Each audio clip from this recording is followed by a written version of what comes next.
mapagpalang araw. Yan, pagpasensyahan niyo po ang aking boses at ako po ay inuubo, sinisipon. Pero kakain po tayo ngayon ng tanghalian. Samahan niyo po ako kumain ng tanghalian. Tara po, ito po ang aking ulam. Ito po yung aking paninda. Syempre, kung ano yung paninda, yun din ang aming ulam. Yan, tara! Ayan, ito po yung aking paninda na nilutong gulay ala puchero, chicken puchero. Pero, syempre, more on gulay ito. Kaya, ang pinopromote ko dito, gulay, hindi yung chicken. Mahilig po ako sa saging na saba, kaya lagi ko nilalagyan ang aking gulay ng saging na saba. Kaya, matamis yung lasa niya dahil sa saging na saba. And, ito yung kagabi. Natira ko po ito sa tinda ko kagabi, asadong manok. Ayan, ito lang po yung natira ko.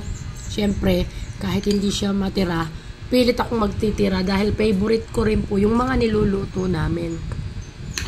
Ayan, lalo na pag may patatas. At ito kay Daddy Ferden, nag-adobo siya ng manok niya. Nilagyan niya ng itlog din. At yan din ang kakanyang kakainin. At ang manggang hinog na nagkikrave ako nung nakaraang pang buwan, pero salamat po na meron ako nitong kakainin ngayon. Tara, let's eat na. Nagpray na po ako para sa aming tanghalian ngayon. Marami pa po akong i-upload na video. Late upload yon, pero panoorin nyo pa rin po. Let's eat!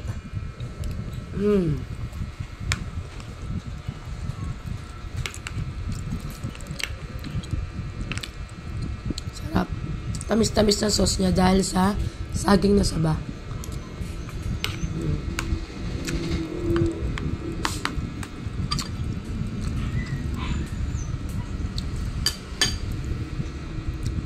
Carrot. Asadong manok. Para din siya apritada pero wala siyang siling pula, hindi ko nilagyan. More on kamatis.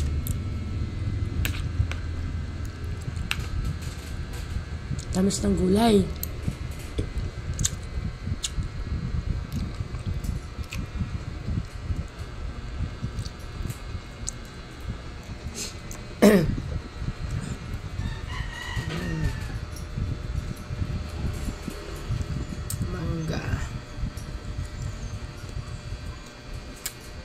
Parang gusto ko malamigan yung aking bibig dahil sa mangga.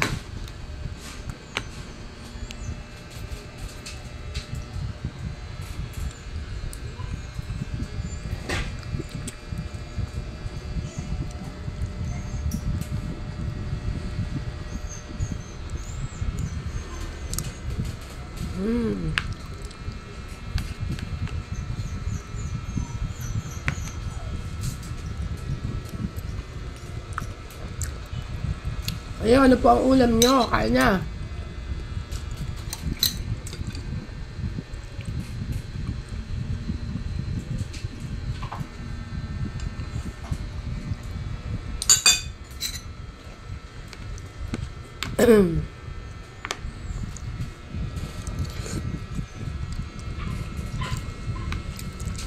Ano yung boses ko dahil sa sa ubo. Ayan, may bumibili. Teka lang po. May nagkatanong ako kare-kare. Wait lang po. May bumibili. Ano? Patikim gano'ng kare-kare mo? Patikim? Gano'ng karami ang customer? Ayan, yung ating paninda. Umalis na yung customer. Tara na ulit sa loob. Kain na po tayo ulit. Short vlog lang po ito. Ayan, kain na tayo.